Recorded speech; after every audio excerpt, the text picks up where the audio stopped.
Let's talk about Trey Lance. What exactly are you evaluating from Trey Lance in this preseason game? I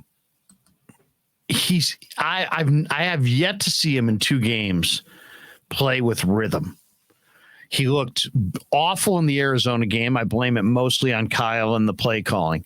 It was for his first start. He looked better in the second game, but he looked awful in the first half. And then when you go back and look at that second half again, his escapability was top notch. And his big play ability down the field, was Mahomes-like. He bought himself extra time. He found Debo on a deep bomb. So we know he's got that. Can he play in rhythm? Can he establish a rhythm? I mean, that to me will be a huge factor. And when I say that, I mean, can the ball come out of his hands quicker? Can he see it quicker? Can he identify where he wants to go with the ball quicker? Everything from year 1 to year 2 should be sped up. It should be a dramatic improvement on what we saw last year. If we don't see a dramatic improvement on what we saw, I'm concerned, because this is year 1 to year 2. There is no bigger growth for a football player than year 1 to year 2. So I want to see growth. I want to see command. I want to see calm, and I want to see him establish a rhythm. I like that. I mean, one thing I want to caution there, though, is a rhythm. Is that him or is that the offense? Because if the offense doesn't get in a rhythm, it could be for a lot of reasons. It could be just play calling. It could be play calling, whatever. With him, I think, though, I definitely agree, though. Does it show that you've been on this team for a year, or do you look like a rookie still? The other thing, though, is, and everyone's gonna hyper analyze this, his throwing mechanics. He spent all offseason trying to change them. Do they look different? Does the ball wobble? Where's his arm slide?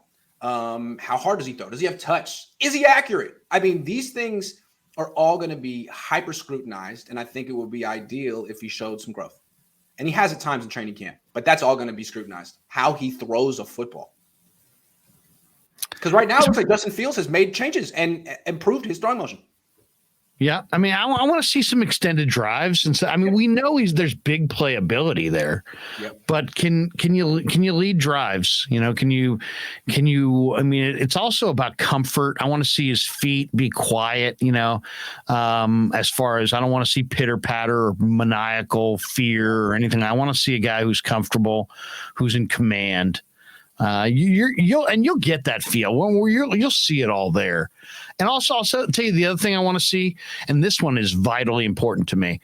I know I watched him in the FCS at North Dakota State. I saw the footage. I went and got 2 or 3 of his games and watched him in the offseason. I want to see appropriate fear. You're not running guys over in the NFL. I know he's big, strong, fast, tough. You're not going to last in the NFL if you try to run guys over. I want to see appropriate fear. And that means get the ball out of your hands and then don't take unnecessary hits. Your backup is not Steve Young. Your backup is Nate Sudfeld. Yeah. The season will be lost. If it's in Sudfeld and Purdy time, the season's going down the crapper. So I want to see rhythm, I want to see command, and I want to see more fear of the defenders. I don't want to see Trey lowering a shoulder, taking on guys. I don't want to see Kyle call power runs where there's no lead blockers. I don't want to see them subjecting their starting quarterback to hits for what? 2 yards, 3 yards, 4 yards. The risk reward on that to me, the risk reward's got to make sense on his runs, and didn't last year.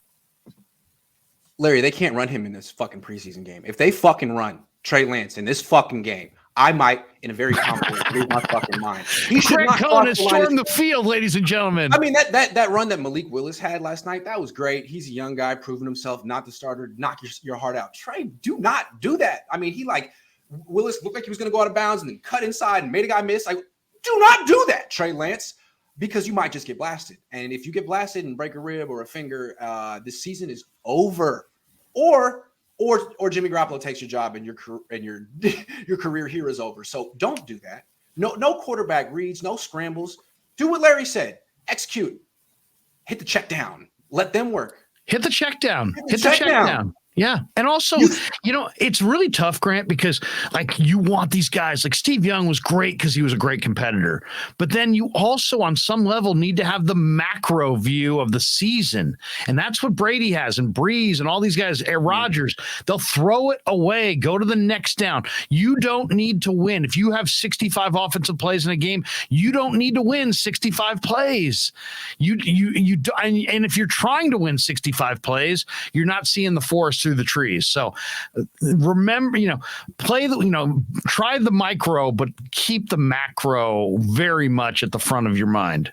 And let's talk about things. So we're talking specific things we're evaluating from Trey Lance. The check down. Like they talk a lot about inaccuracy. I think it's a little overblown. I think he's been quite accurate when targeting Kittle and Ayuk, but the check down, you're there. When he misses, where does he miss? High, usually. High. Can't do that, Trey. He threw a pick six on a check down to a running back. So, Trey, we want to see you hit these because we all remember Cam Newton. He was an MVP, but he was a guy who was completing 50-something% of his passes his entire career because he couldn't hit the check down. He finally got Christian McCaffrey was a little too late in his career, but then his completion percentage went up. That's your safety valve. Let him do the work. Otherwise, you're going to be scrambling around for your life. You're going to take hits. You're not going to last. Yep. What happened to Cam Newton? Go watch Cam Newton's career. That'll be you. Hit the check down. And it's weird. It's like, Alex Smith, you almost wanted to be like, dude, stop hitting the check down. Take some chances down the field. Yeah. Trey, I feel like, is the opposite. I feel he's got this tremendous courage. He's got this tremendous belief. He's impatient, like a lot of young quarterbacks are. They want to make the big play. You know what? The defense, you put the defense on their heels. I would love to see elongated drives. 10, 11, 12 play drives, long drives, because that I think is in his best interest. Yeah, but again, like if they can't pull that off, it may be because freaking Justin School is starting at right tackle, or you know what I mean? Like, or they had 3 consecutive runs for Trey Sermon, or they called a pass for Ray McLeod. I'm curious to see how Kyle structures this first team offense. Like, who are you featuring? Is it Ayuk? Because you've seen a lot from Ayuk. Is it Debo? I'm curious. But I also want to see Trey only in there, Grant, when Trent is in there. As soon as Trent comes out, I need Trey to come out. You actually think Trent plays in this game? Well, yeah, I think Trent plays a couple series in this game. Okay. Great. If not, man, I don't know how much I want to see Trey. That's what I'm saying. It's a very interesting balancing act. See what Kyle does. It's going to be in 6.5 hours. Haha says, I agree with Lowell. Super Bowl or bust for Trey this year. Last year was his break-in year. Sorry, it is time to produce now. Is that what That's what my dad said. I thought he got a little excited about that. Super Bowl or bust? He's replacing a guy who can't win a Super Bowl. So it's not like if they kept Jimmy, you'd say they'd win this year.